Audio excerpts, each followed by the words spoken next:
Welcome to a brand new season of TVGP's Critical Misses. I'm your host, Boston. Joining me as always is Moonpear. Howdy. And do we want to specify a reissue of a season? Season 24, Take 2. If you want to hear the full story on what happened and how it got here, go check out the Critical Misses production meeting over at patreon.com/E1M1. The ones and numbers. Get the $5 tier or higher. You get the full uncensored behind-the-scenes look at what happened in season 23 and 24 and the movie industry. You can probably guess, but I want you to go over there and fund this show. Yes, pay us $5 to hear our opinions on that whole process, please. That's Thank right. you. And if you want to get a little... hey, yes. If I can do it, they can do it. That's all I'm going to say. If you want to get a little taste of a bunch of stuff over on the Patreon page, I don't like really dating the show too much, but there's a feature now where you can get a little sneak peek of each audio episode. So if you want to get usually the first 5 minutes, you can get that over there on the Patreon page at patreon.com/E1M1. The ones and numbers. If I can do it, you can do it. If now that we are not doing the originally scheduled season 24, that will be coming up in a future season. Don't worry, one episode is already in the can, so like we'll get to it when we get to it. Yeah, we'll get to it when we can. So we're gonna do a little bit of a pivot here, and we're gonna do 90s action movie stars, but maybe not the movie you're thinking of. Yeah, so, I mean, part of the whole remit of this show is ideally one of us has not seen the thing in question. Right. That's the whole reason why we did the singular Top Gun episode, was because we've both seen the original Top Gun. And we like saying the word one for.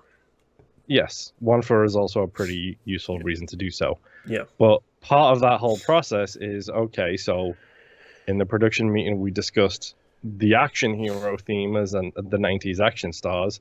But the problem is when you hear the people we're going to be talking about, sometimes there's an obvious one where it's like, wait, you haven't seen this movie? Right. Okay, well, that one's got to be the movie.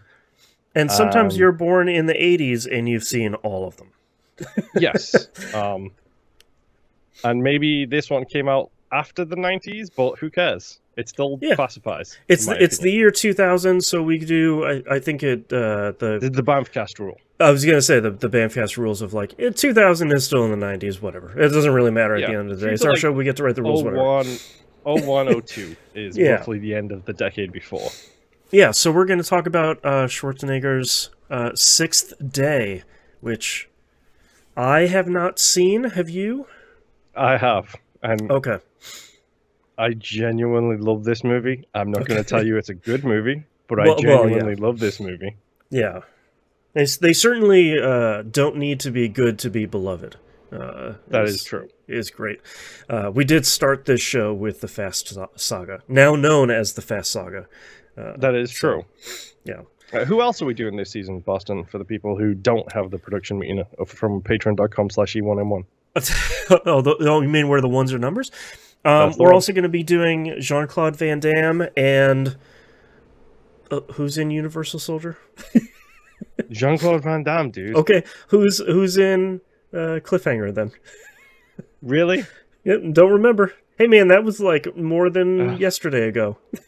It was sliced alone. Thank you. Perfect. So we're kind of hitting all three of the big action stars here that were popular in the 90s here. Trying to look for things we have missed in series of movies where everybody has seen them, because I feel like being of that age in the 90s as an elder millennial, you just saw all of these, whether you were supposed to or not. Like you somehow snuck a VHS copy of some movie in the 90s from Blockbuster, And you're Yeah, I like, was gonna say your parents unwittingly rented an M-rated movie for you that's to right. watch. They didn't really know what Demolition Man was about, and they're like, yeah, man, Mhm. sure. It sounds like a cartoon. I really don't care. They make It- kids' toys for Terminator. That should tell you exactly how much people exactly. didn't care about RoboCop and ratings. Terminator. Yeah, like, so I feel like it was kind of a fun challenge of, all right, here are three of the biggest action stars of the 90s. Where is the gap? And Mhm. unsurprisingly, The Sixth Day was the gap for at least one of us. So, For you, yes. yeah, I weirdly enough, I have seen a lot of Arnie's oeuvre of movies. Like, sure. I didn't realize how much I had seen of his until we were doing that meeting. I was like, oh, I've seen a lot of these. Like, I Just don't know going down the why I've list, seen check, so check, check, many check. Arnie movies. Like, I just don't know I why. mean, he is so huge. I feel like it's Literally and physically and metaphorically. that's true. The biggest thing in Hollywood. It's just it can't be understated how massively popular he was, especially in the 90s. Like at the peak, I feel like, and I'm sure this isn't really the case, but I feel like growing up, it was just like another week. Here's another Schwarzenegger movie. You know, he's in another thing. He was so popular that he became the governor of California, right? As an independent, I believe, which is Yeah, or as a Republican, one of the two. Pretty right. sure it was an independent, but that's not something you expect from California. Right. Yeah. So, you know, we'll be going through three big movies here in this season, and then we're starting with probably The least of the three, maybe. I would yeah, say. because I feel like it was maybe famous then. I want to say infamous, but I don't think it was famous for a bad reason. I think it was maybe the first big stumble that I can remember, because he was in a lot of stuff, even like Kindergarten Cop. People were like, this is dumb, and you watch it and it's like, okay, it's not a tumor. Yeah, that was pretty funny. Yeah, I wasn't expecting that out of him, but that was pretty good. But I feel like back then, whether it's true or not, we'll find out when we watch the movie. This seemed like the first big stumble, like the crack in the foundation of maybe not everything he's in is 10 out of 10 box office gold here. Yeah, maybe he's not the ticket to a super successful thing. I mean, right. The funny thing is like I'm pretty sure Collateral Damage comes out 2 years after this, which is an average movie but a very Arnie movie, one might say. Yep. And then this is definitely the start of the downswing, because this is that point where End of Days was the year before, which is where he fights the devil. Yeah, not well received either. Who's a giant moth. Yeah. That was like, I feel like End of Days was everybody sort of looking and being like, all right, you got that one out of your system, right? That's okay, sure. And then maybe the 1-2 punch of that in this was sort of like, oh, maybe, we're hitting a rough patch here. And the worst part is, like, after that, he's in a whole bunch of Terminator stuff. Yeah. And then he jumps straight to the Expendables. Right. Which is like a whole movie for retired action stars. It's like a whole separate thing, man. Yeah. And I feel like because of the reception to this movie, I don't know a ton about it. I feel like the thing you see the most is the like light up discs he has on his face, like whatever dumb machine he's putting his face into. I feel like that's the thing you see the majority of. But other than that, I remember it being something about clones, and I don't remember specifically what, and that's about it, I think. Okay, so you think clones? Yeah, something about clones. You know that old chestnut. What do you think the title has anything to do with? Oh man, is the clone only alive for 6 days and then it turns into goo? it is nowhere near that. On the that sixth iconic. day, the clone rested. Is that what You it is? almost got it right. What happened on the 6th day, Boston? Oh God, man! God created life. He created man. Created man. Man, I'm a He failed. rested on the 7th day. I know that created much because man that's on my the favorite 6th one. day. Speaking as an elder millennial. Yes. That's right. God napped. Yeah, man. Big same. He's like me for real, for real. Okay, so all right.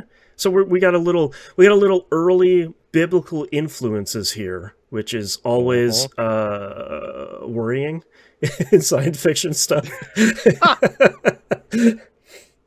Yeah, I don't know what you're talking about. Blade Runner is a fantastic series with plenty of non-religious nope, it's iconography in it. Not political at all. Definitely not woke. Nope, none of Martin Scorsese's first political movie, The 6th Day. That's right. Talking about not aging this. Not aging this at all. Not aging this episode. Nope, it's so good. I just aged it 100%.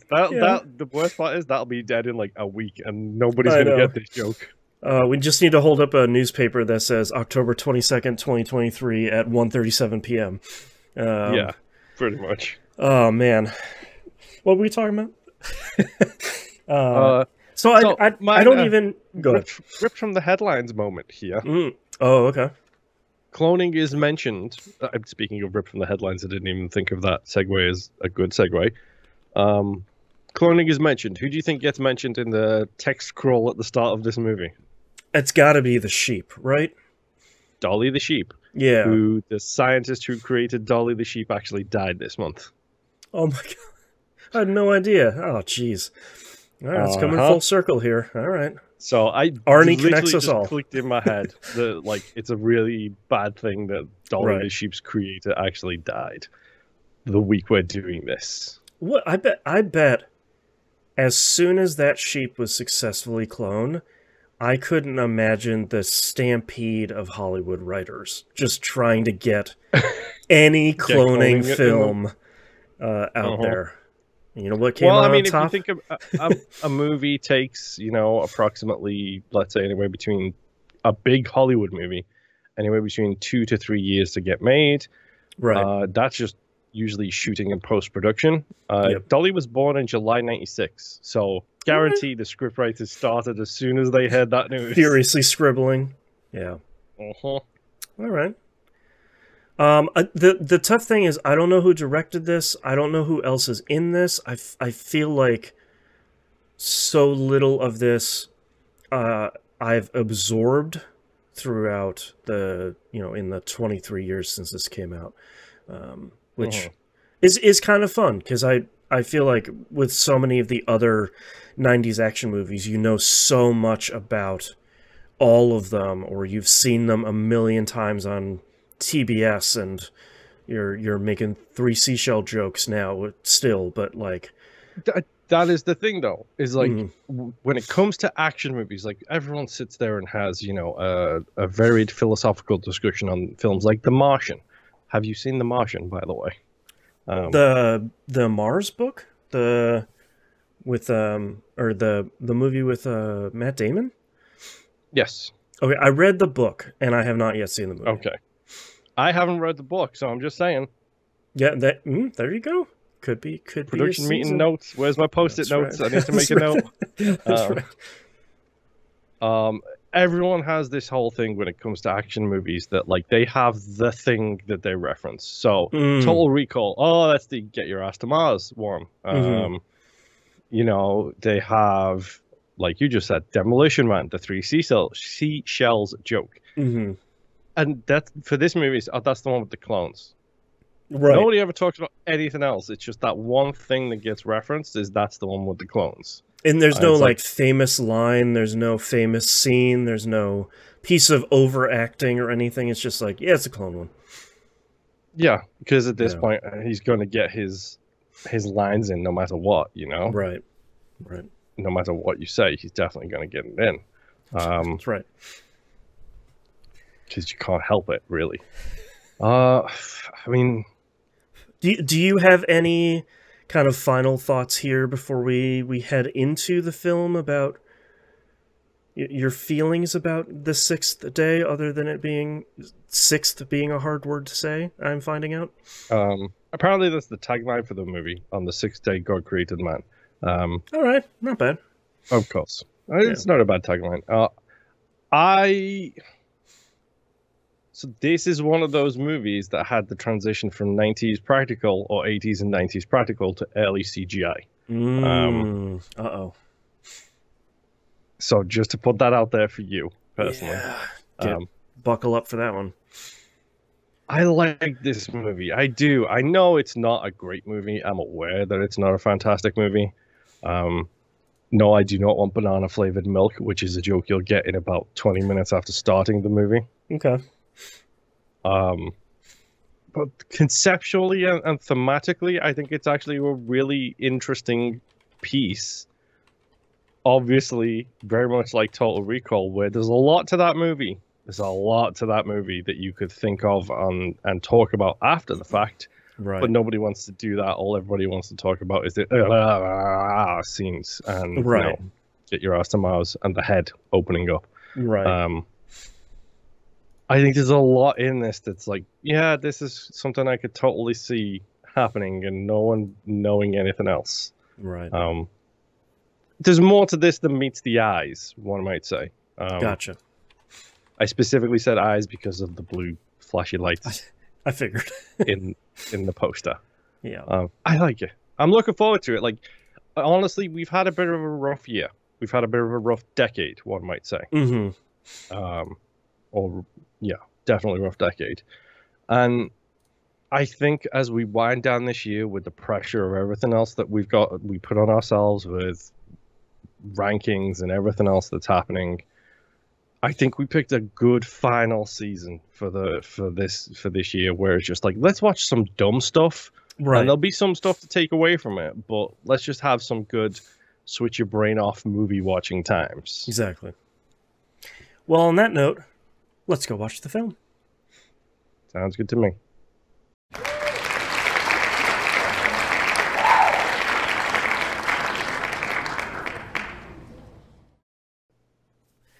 Welcome back.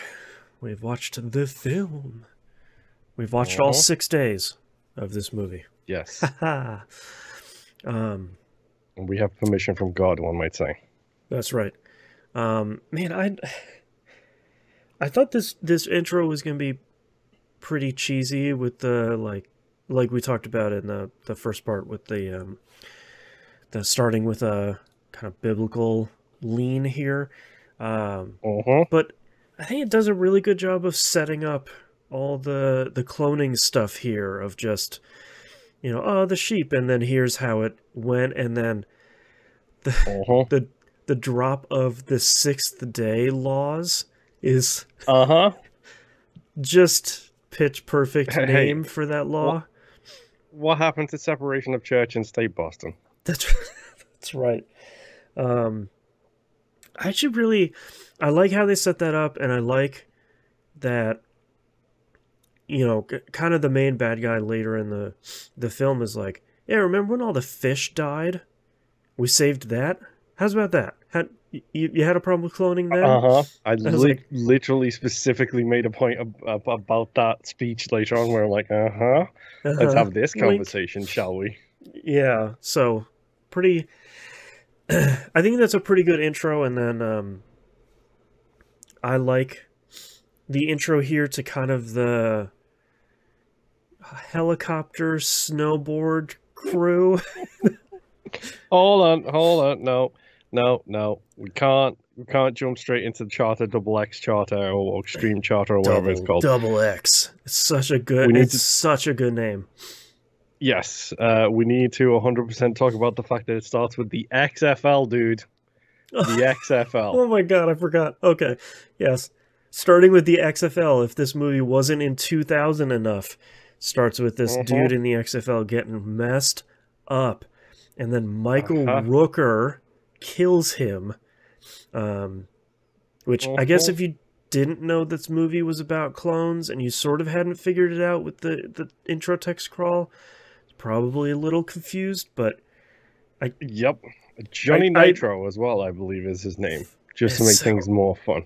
or like Johnny Phoenix or something, something like that. Might be Yeah, Phoenix. it is a very year 2000 XFL name. Yeah. We probably also need to mention those guys that appear in this movie Oh, there's so many. because it's full of them. Yeah, we got Michael Rappaport, who's his best friend, which I don't know what I have seen him in outside of that meme video in a really Deep Blue long Sea. time. Deep Blue Sea, okay. If anyone doesn't know You're the gonna meme trust video, me because I'm trustworthy. that's right. That's right. He's in that meme video of "Hey Mom, there's a weird looking cat in the backyard." It's that guy. Michael Rooker is the kind of like head security agent, right hand man sort of guy who A you have young seen. Michael Rooker too. He's very young. You've seen him in pretty much every movie ever, especially every action movie. So you've seen him in pretty much everything, and I don't know, like half of the Marvel movies that are out there. Terry Crews, a super baby Terry Crews here. His first appearance in a movie, by the way. Okay. He does a pretty good job in this. I also didn't know his name was Vincent Bandsworth, which is just really great. Robert Duvall as the head scientist, doing Robert Duvall like he usually does. An actor acting for once in this movie. That's right. He's the actor of this movie, we'll say. That's right. He's bringing the legitimacy. And then I don't know who the sales guy for the Repet store is, but he's one of those character actors you see in literally everything. Don McManus is that. Steve Bachich, or Bachich, I don't know how you pronounce his name, is Johnny Phoenix. Okay. I know him mostly because he was in Andromeda, Gene Roddenberry's Andromeda, the TV show. Okay. Interesting. He's in like the pilot and then doesn't appear again until like the 5th season, which is hilarious to me. Well, cloning takes time, you know. Yes, exactly. Yeah. 2 hours is how long it takes to be exact. That's right. But like Wiley, I knew the face of Rodney Rowland. He plays Wiley. It is because I've mentioned this to you in the past. He's one of the main actors in Space Above and Beyond, a sci-fi TV show that had 1 season. And I adored it because I saw it when I was a kid. Right. Okay. Interesting. I will say, I constantly thought that Talia was Supergirl's cousin or Supergirl's sister in the TV show because she's got the exact same facial bone structure. Yeah, very, very similar look to both of them. Yeah, we stood out in the XFL, and of course it's the XFL. And then we move into an extreme snowboarding company. Schwarzenegger's character is Mike Drucker, which is actually a pretty good normal dude name, No, he's Adam Gibson. Mike Drucker's he's Adam Gibson, which is also the other really good white person name. Michael Drucker's the bad guy. The billionaire cloning dude who's totally not cloning humans ever. Don't worry about it. No, not at all. I like the fact that they have an immediate lampshading of the dog at the very beginning of this movie. And where it's like, yeah, I'm going to talk to my daughter and have a regular flavored banana. It wasn't banana milk. I made a mistake. It was a regular banana, not a taco flavored banana. Or nacho flavored banana, I should say. Yeah, there's a lot here that I kind of like about this family. It's also like I sort of miss and sort of don't miss how many of these movies were kind of slapsticky and one-linery in a way that I love and miss and maybe sort of don't at the same time. Like when their daughter comes busting in the room, he gets the door right to the nuts immediately. It's just like, okay, sure, yep, this is I see what you're doing there. Yeah. Yep. And the line as well for that, by the way, is you always make Daddy feel so good. It's a really good one. It's real. Uh-huh. Oh, Schwarzenegger, you're great. Um, yeah, and I like this whole conceit of the rich dude. It wants everybody to have a drug test before he can fly because he doesn't want anything bad. Like his cook gets it, and his bodyguards get it, After and this, all I'm that. going downtown to do 2 waiters and a chef. Right, like everybody does it. Don't even worry about it. That dude's entire job is just going around getting scans. Right. That's all he does. Must be getting paid pretty well if he's slurping up people's brains. He's riding in the good wheels too. You know he's in the good cars.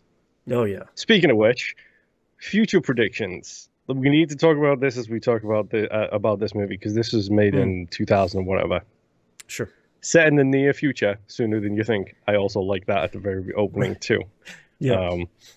But like smart fridges, right there with it. Video calls, right there with it. That was already a thing in the 2000s, but whatever. Self-driving cars. Yeah. Yep.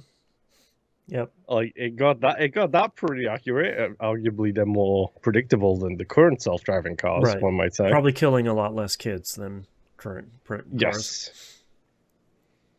Yeah. Oh, it does a lot of this stuff.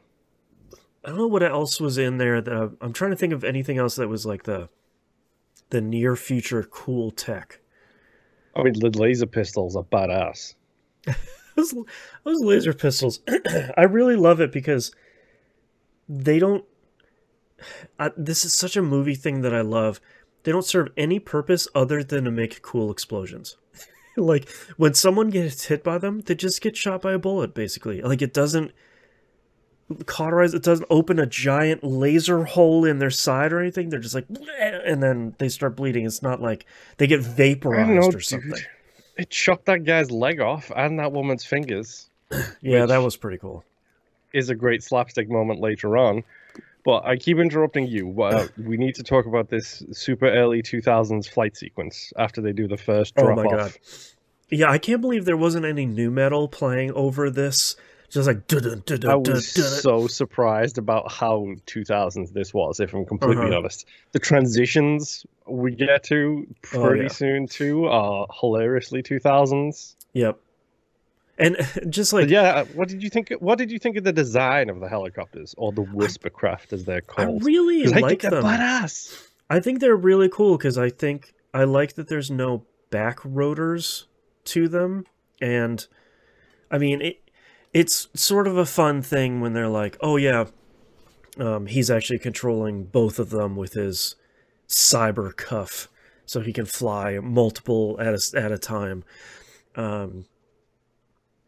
His whole relationship with Michael Rappaport is weird. Hank and Adam, I think they have a great relationship, if I'm honest. Yeah, I like that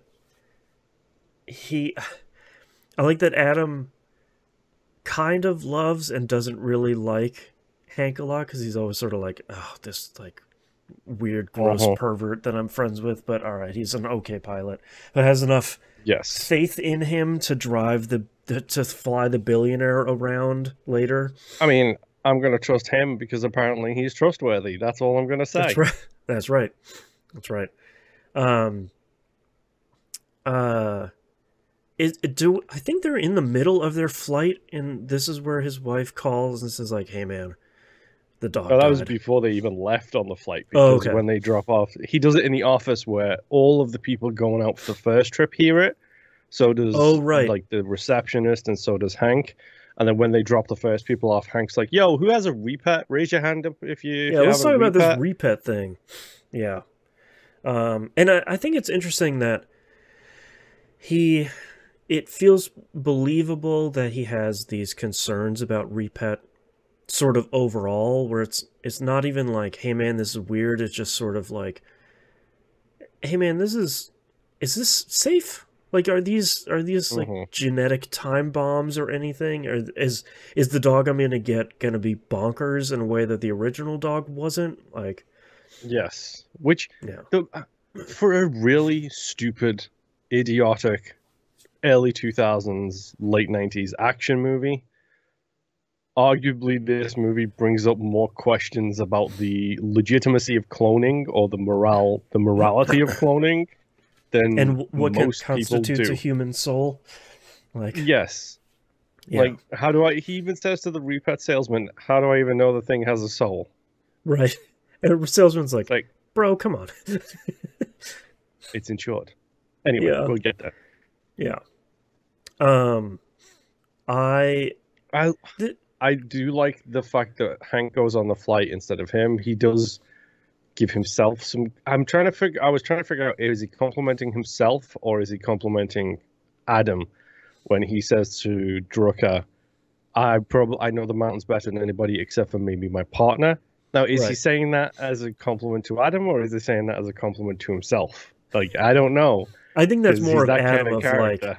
hey, you can't get the best guy here, so second Mhm. best will probably do pretty okay. Um, True. Well, I like the fact that like they have to sign NDAs because right. who knows what's going to be talked about on the flight.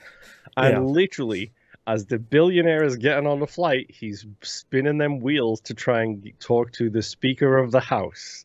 Yep. Which, oh boy, when I watched this when I was a kid, did I not know what that meant, and do I 100% know what it means now? Yep. Yeah. It's one of those like, oh, okay, yeah, he's got the ear of politics. Okay, cool. Um, it seems like the flight. Lobbying hard. Yeah. It seems like the flight goes well until they land and get killed, Yes. which is a honestly watching it until they come back to it later was a fairly confusing scene.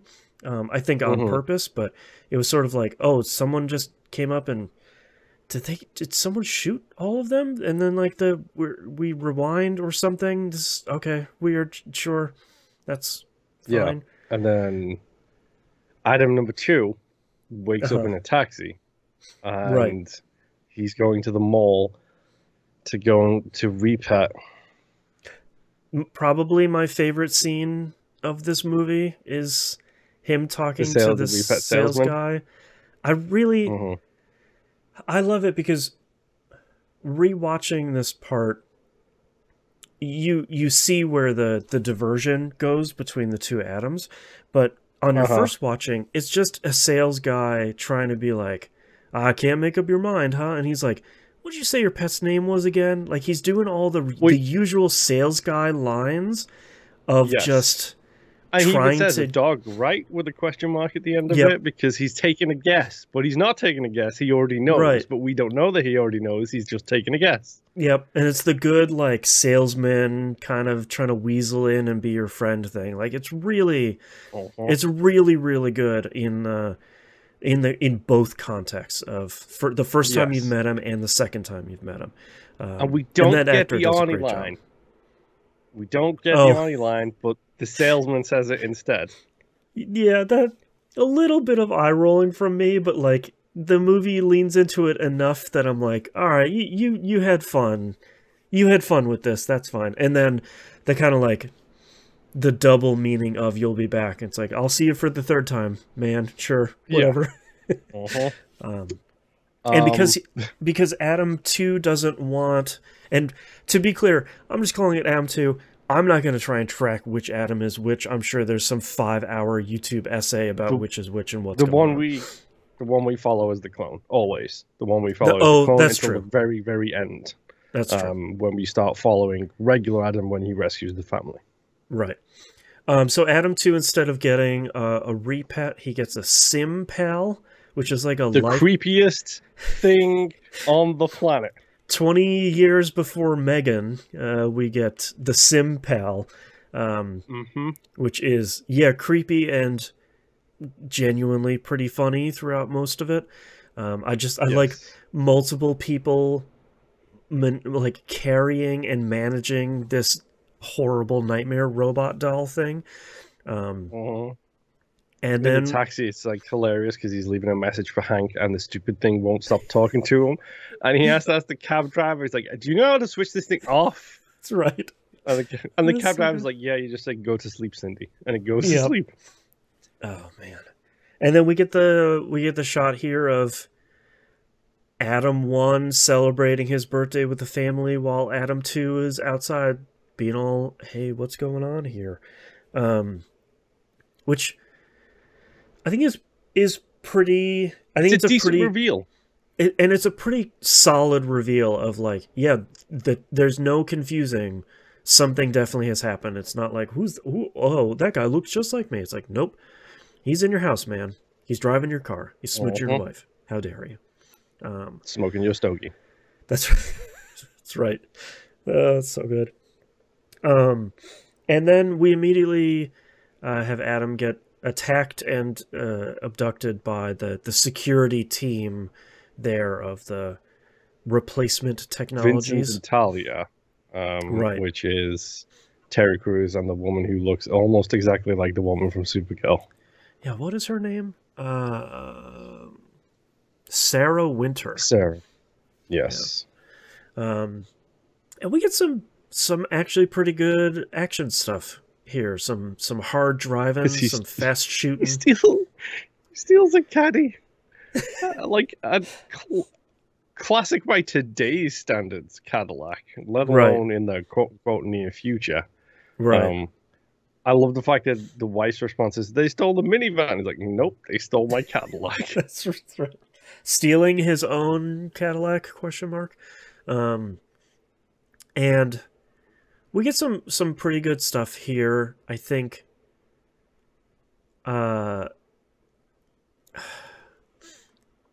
Is mostly the big chase sequence of the movie, Yeah. which, I mean, it's fine. The problem, see, I think this is a problem we're going to have all season. Sure. Is we're going back and we're looking at late 90s, early 2000s kind of action stars at their finest. The problem is everything has evolved. All storytelling has evolved. Game of Thrones is a prime example of that, of like, it has magic, but it's coming back rather than, you know, existing already. And action is arguably the thing that has evolved the most. Oh, sure. Because, like, you look at films like John Wick, which we did for this show. Look at the action scenes in that. You look at the car sequences in something like The Fast and the Furious, which we did for this show. Sure. Nothing can really compare. Like, you cannot. It's decent, and there's like some cool jumps and some heavy metal music or whatever. Dramatic music is playing while they're doing the whole chase, but the only thing that sets this apart, and I'm not even going to say elevated, but makes it different from modern day action, is the witty lines of dialogue. Like you said, the cheesy one-liners and stuff like that. Like when Wiley shoots the lady, for example, and you got Rooker in the car in the passenger seat, like yelling at him to shoot the tires out next time, you idiot, kind of that stuff.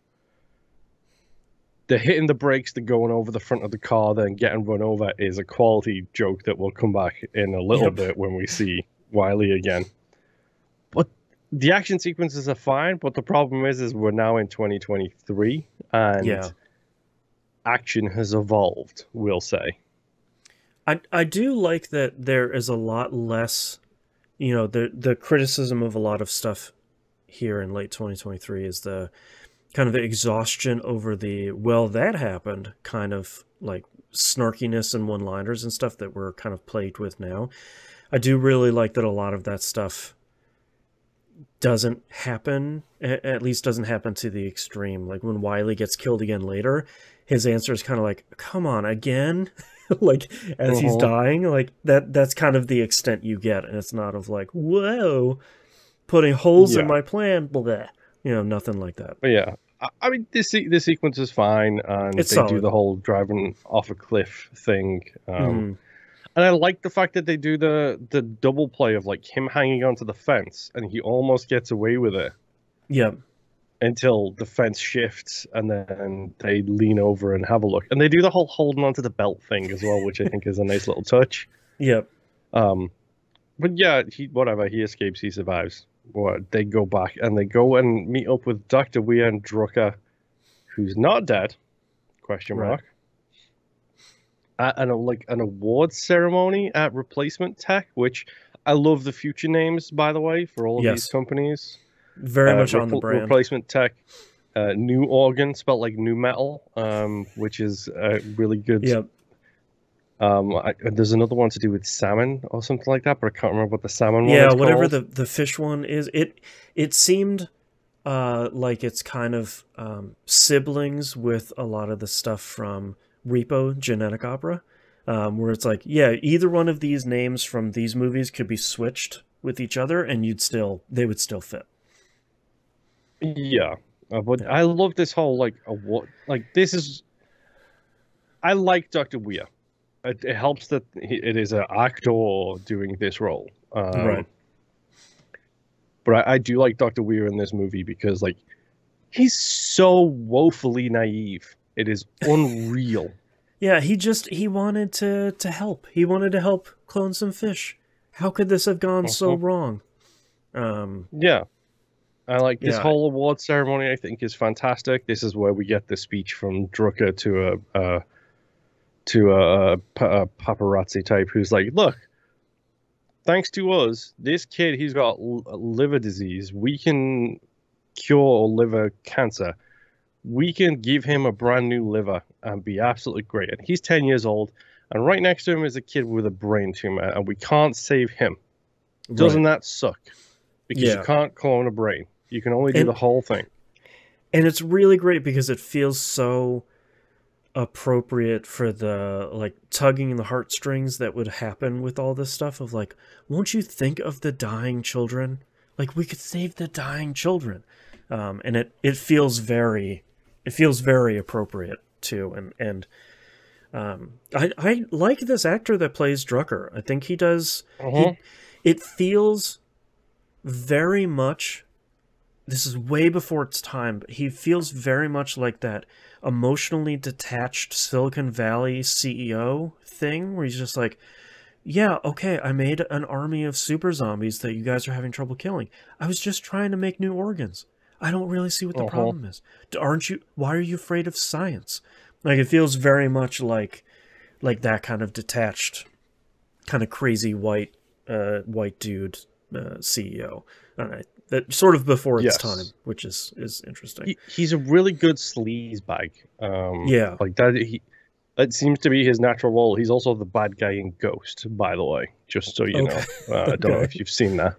Yeah, it's been a while, but he's also the lead colonel in The Last Samurai. He's the guy who gets the drunk Tom Cruise out of retirement and sends him over there. Like, it seems like he's designed to play that sleazebag. He's just got that scumbag face. Oh man. And I did like his performance. I actually think he's incredible in this the whole way through. I think the next scene here is him talking to, what is it, the Secretary of State or the Speaker? I think it's the Speaker, because that's the one he was trying to call on the phone. Yeah, it's the Speaker of the House. Yeah, and he's saying like, hey man, boy, if we could... I've got a kid who's, you know, who happens to have an inoperable brain tumor. Oh no. I'm sorry. I didn't mean what I said. I just pulled that out of the hat. That's all weird. Anyways, if you could save him, good fake regret kind of thing. Yeah, and then being like, yeah, if you could save him, would you do that even if it's illegal? And I like that he's like, immediately the speaker's like, yeah, of course. He's like, no, hold on. I'm talking for real though, because we can do some illegal business and save him, but, you know, I need you to play ball here. And I like that kind of trapping him immediately, of saying, like, this isn't a hypothetical. Like, we're talking about us doing it for real. And it's also a really good, like, if you didn't understand it from the intro, this speech between those two very much sets up the laws, where it's like, if it gets found out, he will be killed. He will be slaughtered. Right. You will serve 40 years in prison. Right. And he will basically be executed without any hesitation or thought. Yeah, because there's a little bit of them talking around it when they try to capture Adam when he sees his clone. They try and capture Adam too, and saying like, "Look, you guys can't live." It's like somebody cloned you. I don't know who. I don't care who. We just have to clean up the mess. Both of you can't live. There's a lot of reasons why. Oh yeah, Talia's description of that is great. It's like, you saw him first, you die. That's right. Like he's the man that knows too much now. It's sort of like, yep, sorry, man. That's just how it goes. And I think we switch here to Adam going to see Hank in his apartment, if I remember correctly. No, he goes to the cops first. Oh, to report that he has stolen his own car. No, to report that someone is in the house with his family, and right. He wants. But then the cops like, "But your car was stolen." It's like, "Yes, I stole it." So that's was right. It stolen or not stolen? Right. And I love the fact that they have the virtual assistants that come up. Yep. And the virtual attorney is like, "Don't answer that. My client doesn't have to answer any of these questions, like, right. At all." And then when he starts talking about clones, it changes to a virtual psychiatrist. Right. And I love the 2000 psychiatrist of immediately having the, like, I feel like it'd be a different story here in 2023 of what that psychiatrist would say in the 2 or 3 lines it has. But I like that it's like, why are you avoiding talking about your father? It's just like, yeah, okay. Yep. It has that sort of like... Instantly. Yeah, that Freudian accent too. Like it's really good.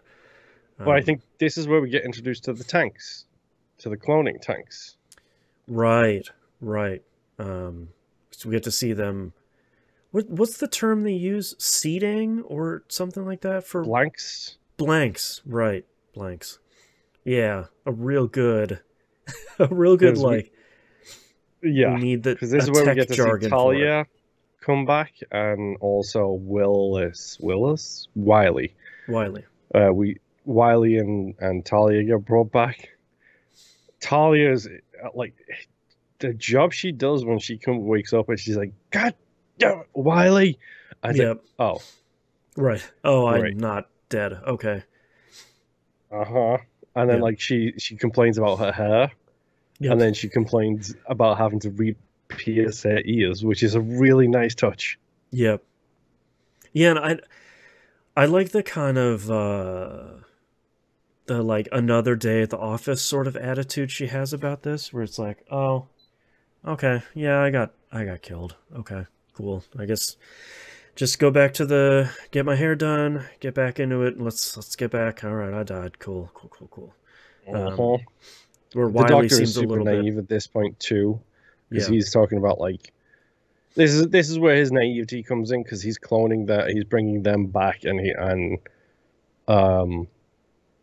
he goes up to Michael Rooker and says, "Hey, don't let Drucker hear you talk about like killing innocent civilians. Like, what's he gonna say if he hears you say this?"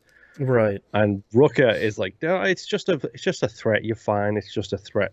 How naive are you to not think that the security guy is literally killing people because of what your boss said? Like, right, like it's 100% what's going on here, and you're so stupid that you can't see past your own like feet. Like it's so ridiculous.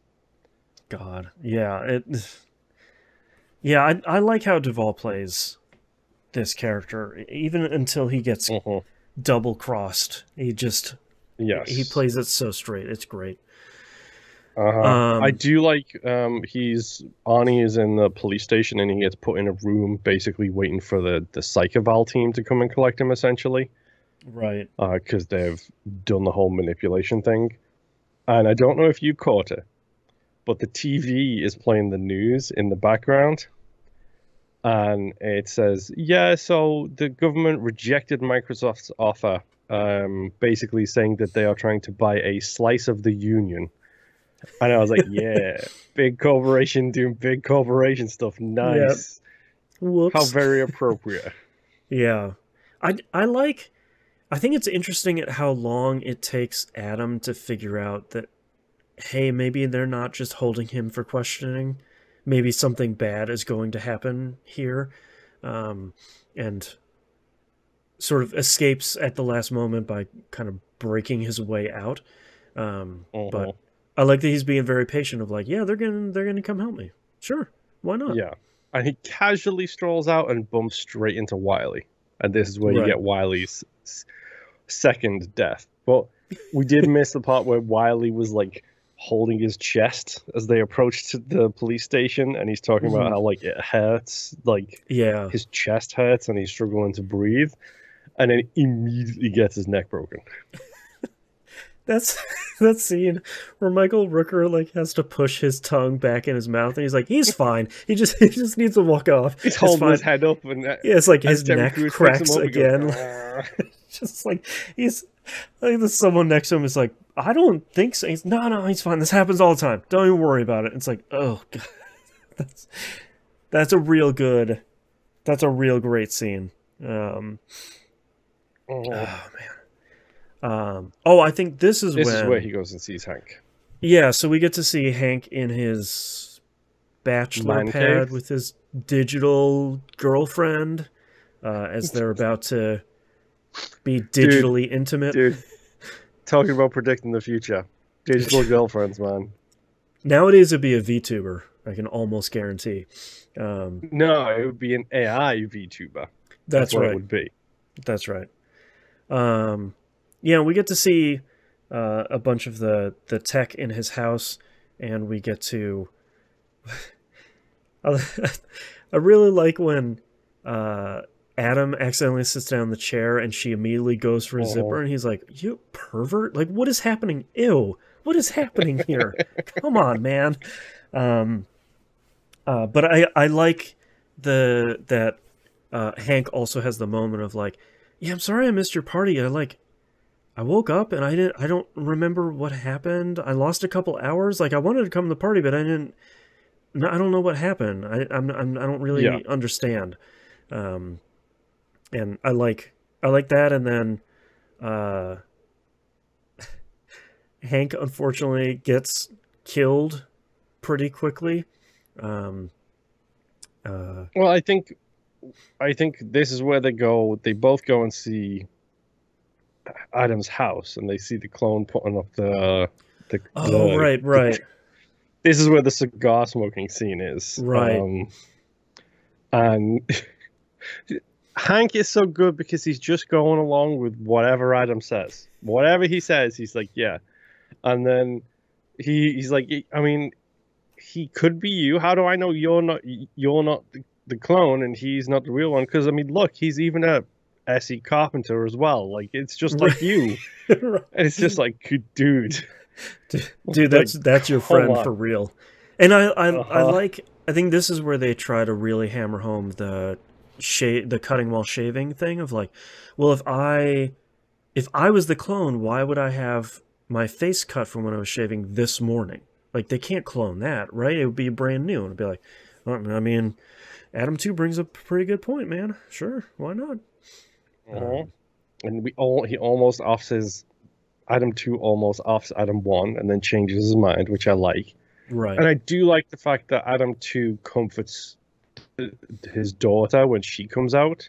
I like that. And they do this whole switcheroo scene where Adam 2 is inside of the house with Hank when the security team knock on the door.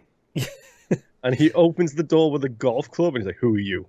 And it's it's a really good like switcheroo kind of scene. Yep. And then it gets that whole sequence of them hiding behind the couch with the dog barking, and the real clone, Adam 1 comes in and sees everything that's going on too. Yep. After this whole sequence, that's when they go back to Hank's place again. Yeah. And that's when Hank gets offed by Trip, who was the guy from the very first excursion who killed everybody. Yeah, a religious fundamentalist. Which is just, it's quality. Like, yep. Like I said, the movie asked the question, like, is a clone a real person? It's the AI question. It's that whole thing. But it's the Stogie reference is hilarious, but the part of this whole sequence that gets me is like him losing his mind because he's smoking the stogie is just great. Right. But it's this part of the end of this sequence when Trip is really badly hurt and he's about to the security team arrive. And he's like, "Hey, do me a favor, shoot me in the face because we have people inside the lab, and if they scan my brain, they'll know who we have." I liked that line a lot of like, "No man, you don't really know what's going on here, but you need to kill me before they can scan me because they're gonna figure out everything." And I like that turn of just like, oh, there's some for real stuff happening here that I'm sure he's going to get tied up into pretty quickly. Yeah, and this comes into effect at the end of the movie when we get the final sequence. Right. But Rooker gets his leg shot off, and the lady gets her fingers shot off. I can't believe he steals her finger to bypass the biometric lock. And just like on the car, yeah. Yep. It's really that is the most really used great thumb in cinema history, dude. Like it gets used for like the next hour. Yep. So yeah, until they put the thumb on the block list. I like that he's just like, yep, doop, here we go, getting that thumb, moving it along. And I like how upset she is that. What's up? "I'm all thumbs today" is one of the best stupid lines in this movie. Yeah, and how upset she is that he stole her finger. Like, it's really great. And this is where we get the Adam is sneaking into replacement technologies. We get that in a little bit. The first thing we get is the Dr. Weir's wife dies sequence. Yeah. Which apologies for anyone. My memory of this is a little shaky because I watched this like a week and a half ago and then had like a family vacation, so my brain is missing data here. You're fine. That's why there's two of us, dude. That's right. I like this scene a lot. That scene is great. Like, because you find out that she's dying of cystic fibrosis, which I'm sorry, if you're gonna put a genetic defect into somebody, why that one? Like, yeah, but like, why one of the worst ones? Yeah, like what of all of the ones you could do, like that one is horrifically bad. But also you find out that she knows that she's a clone. Yeah, and that to me was kind of the icing on the cake for this scene of not just like, we've had a really good run, I love you so much, and she's just like, no man, I had 5 years. This sucks. Like, I know why you cloned me. I know you were trying to save me from something else, but boy, it really sucks having to die like this. Yeah. The ironic thing is the Doctor is so naive. I mean, it's one of those things, like, he immediately puts it together, and he goes to the lab, and he starts looking at all the other clones, and every single one of them has genetic defects, so they only last 1 to 2 to 5 years tops. So he puts it together really quick. Obviously, if you're living in 2023 in a capitalist society, he's got leverage over them to make sure that they don't turn around and change their mind, which he does explain later. Yeah, planned obsolescence in work in the year 2000 with clones. I think the really funny thing is, if he didn't do it to his wife, this wouldn't be an issue. No, none of the stuff that follows would have happened, because he was sold. He was bought in on this whole concept. Oh yeah, from the go. We're saving humanity. And now, because his wife has just died of one of the most terrible genetic diseases known to man, now he's out. 100% out. Well, and I like that Drucker isn't upset that Weir's wife has passed. He's upset that a clerical error had meant that his wife's clone got something. Like, he was like, well, I mean, you shouldn't have gotten that. He says clerical error. 100% that was intended from the go. Oh, for sure. 100%. But yeah, he's pulling the strings. Yeah, he claims it was a clerical error, but he definitely put that in there on purpose. And it's like, oh, your wife died. I'm so sorry. How about we just 3D print another one? How's that sound? You can just... Maybe this one won't have anything. Maybe it'd be like 7 years. Just keep getting back to work, buddy. You can even go through the DNA yourself. That's absolutely fine. Exactly. Pull out the little, like, microfiche. Check it out. No big deal. Also, those little, like, hard drive, whatever things, real mini good. disc looking things. Yeah, really like those a whole lot. It's like mini disc is what I thought, and like a PSP. I thought mini disc mixed with a zip drive, like both of those and like combined into one. The little like PSP discs that have like the little cartridge on them. Ah, so good. But yeah, I like that this is the thing that breaks Dr. Weir of just like, I can't do this anymore. Man, like, I can't... Yeah, I told myself if I can't bring her back, I'm not bringing anyone back. Right.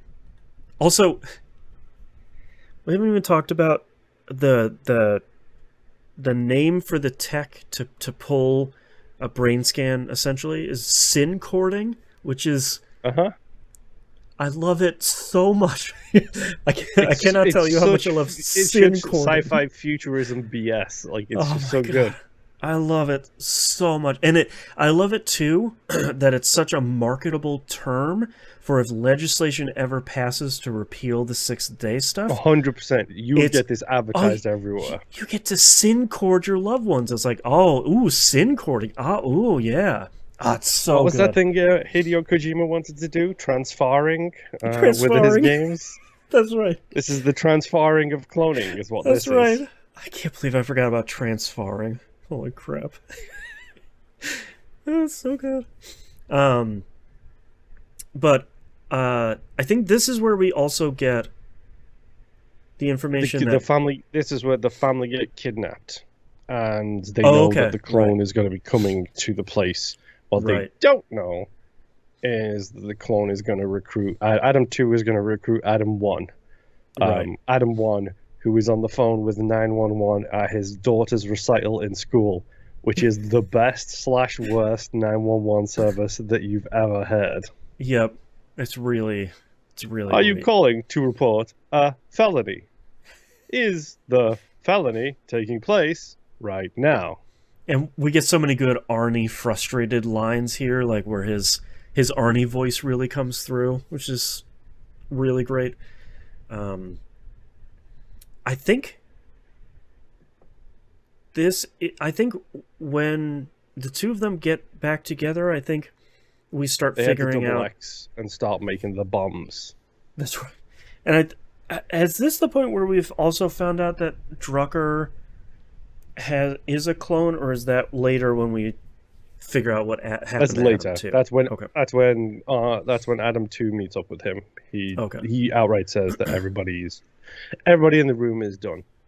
We're all clones I do like here. the fact that they yes. I do like the fact that they're joking around about, I don't think you put enough aluminum in that bomb that you're making. That's right. It melts through the table and they both say cool at the same time. Classic twin / 2-for-1 joke kind of thing. You get the screen split in the middle where the two of them are on either sides. Like you kind of get the Parent Trap kind of classic stuff here. Yeah, I think this is where Dr. Weir confronts Drucker. And I'm sorry, this is where Drucker does his whole fake, emotive kind of stuff. Definitely a psychopath, by the way. The psychopath Steve Jobs here. Yes. Steve Jobs is kind of a psychopath, dude. Yeah, it's true. I can even get away with not saying allegedly because he can't sue me anymore. That's right.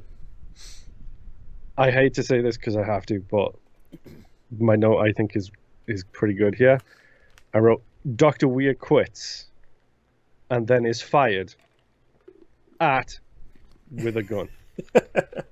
I love that this is the eventual end of his naivete, is that he's just like, well, I'm going to quit and I'm just going to walk out of here and no big deal. And Drucker is like, no, man, you gotta die.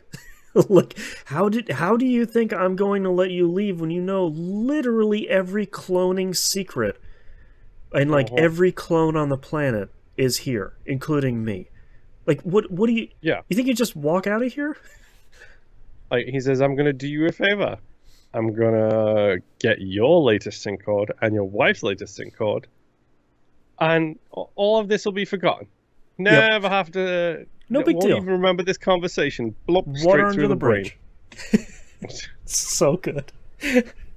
I love that the Doctor just doesn't put it together of like, oh yeah, he's gonna print another one of me and keep going. Oh.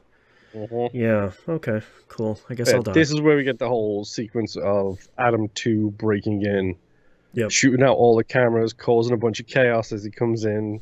Yeah. Which I think it's a good reveal what happens later. Like in this whole sequence, I think that is a very good reveal because they also have Drucker's sync code, which is what Drucker needs from them. Yeah. So they're doing an exchange for the family thing. A sync code exchange. Yes. But Adam 2 gets caught and they have the whole sequence in Drucker's office where he's shock of shocks, the rich guy wants to know how to live longer. Who would have thought? If I could only live forever, I could do so many good works. Why wouldn't you want that? Yeah. Who gets to... Adam 2 asks a very smart question, which is like, okay, this is where we get the dot reveal under the left eye as well. I love this whole thing so much because it's such a clever way of definitively saying that we've been watching Adam 2 the entire movie. And he's like, yeah, but I caught myself shaving, and Drucker's like, dude, we can do that. Come on.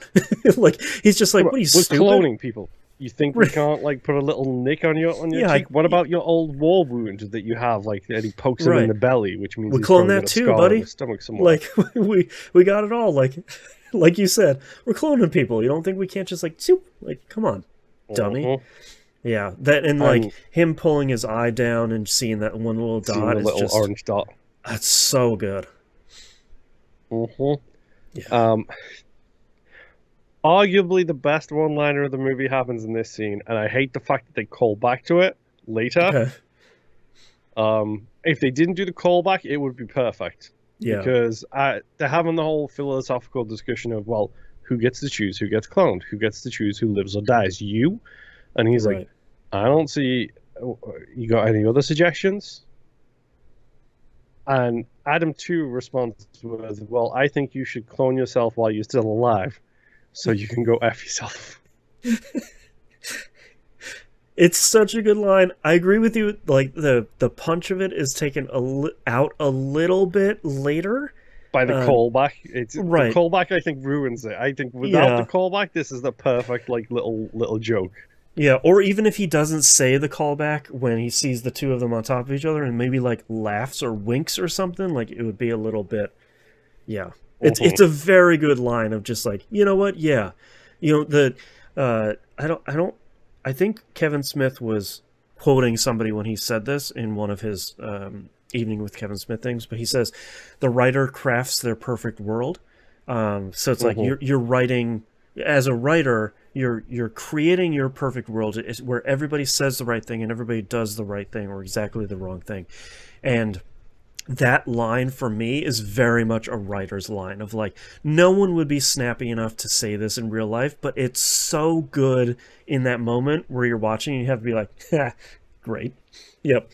And it's a PG-13 and you get one F-bomb. That's true. This is the F-bomb. Just like Spider-Man, everyone gets one. It's the one F-bomb. It's so perfect in the delivery. It's just yeah, okay. You got to save it up. Because even when he calls it back, he says, when I told you to go screw yourself. Right. He doesn't use the F-bomb the second time. Right. Which is why I think it kind of diminishes a little bit. But it's just the perfect... I can't think of a single PG-13 movie that has the one F-bomb that uses it as effectively as this scene and this moment. Other than that one X-Men movie where they walk into Wolverine in the bar. Oh, Wolverine, X-Men Origins 2. That's the only other one where it's yeah, okay. You saved it for the right scene. Yeah, that is a really good one. Yep. Two good contenders, that is though. Actually a very good one. Yeah. Oh. But yeah, we get the whole... they scan his brain, and they're like, we'll find out where you put it. Yeah. So We'll they scan his up. brain, and he gives it to the Adam 1, who Adam 1 then he leaves without Adam 1. I'm going in a helicopter. Wink. Uh-huh. And yeah, it turns out he was there the whole time. Yep. It's so a good reveal. So much running downstairs and then getting called back and then running back up the stairs in this movie. It's really funny. Yep. Well, yeah. So it turns out Adam 1 has actually been going through the whole building behind Adam 2, with all the security cameras are out. It's so good. It's so stupid, and it's so smart at the same time. It like a part of this movie has to be that you're trying to constantly one up the audience of like, oh, you thought you knew, here's another one, you know, like a Memento, where it's like, oh, you thought you knew what this movie was, haha, you didn't know yet.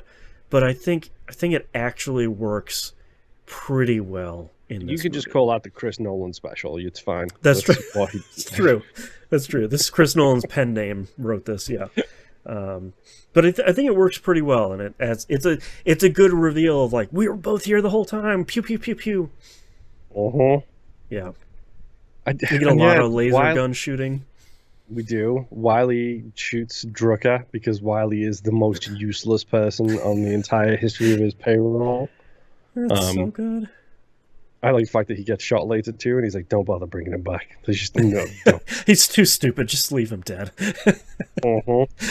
I don't like the fight in the tanks. I think is a fine sequence, but it's a lot that's not really needed. It's like a little bit confusingly shot and a little bit too long for a scene that doesn't move. It's like doesn't move at as good of a clip as the rest of the movie. Like it could just, if you tighten that up, I think the movie continues pretty nicely. Yeah, and I like the fact that Drucker immediately starts cloning himself and it powers off halfway through, so it doesn't get complete. And my note here says Drucker gets a taste of Drucker because there's one line in here I love the most. Is it "would you"? Is that the line? Yeah, where the dying Drucker is like, "You're taking my clothes? Like, you couldn't even wait until I'm dead?" And clone, like, melty Drucker is like, "Yeah, would you?" It's just like, my own medicine. Ouch. Yep. Now you know how everybody else feels dealing with you. Yeah.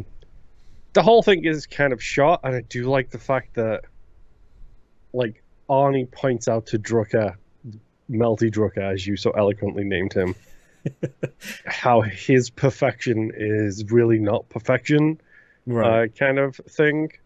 They do the whole escape sequence. He goes onto the rooftop. There's a rooftop fight. Melty Drucker is a surprisingly good shot for someone who's a billionaire. And like 65% done cooking. Yes. I like the fact that he's on top of the rooftop and then Adam 2 threatens him with the blades. Yeah. And he jumps off the rooftop onto the glass, and my note here says, "Almost Drucker stew becomes Drucker pancake." That's right. I liked it. He's like, "Haha, I figured it out. Whoops, never mind." Yep, glass is cracking, and I'm just going to fall to my death, and my cloning stuff is not operational right now, so oops. Yeah. And Adam wanted to escape. To get in the plane and escape after the Chekhov's jet engine comes into play that we saw at the start of the movie. Yeah, it had been long enough that I forgot about it, and I was like, how are they gonna... Oh, yep, it's a jet. Yep, sure. Get the legs tucking over the top of the building as well, which I like. Yep. That's a good shot. Why you wouldn't just let go at that point, I don't know, because you're like 2 feet above the floor. I don't know. Well, yeah, they go back to XX, Double Charter Extreme, whatever the hell it's called. Year 2000, everyone. so 2000s. Like, everything in this movie is so 2000s, and I'm fine with it because it puts it in its place. CG was actually pretty good in this, I will say, as well. There's a lot of practical effects. Like, the only real CG is the helicopters.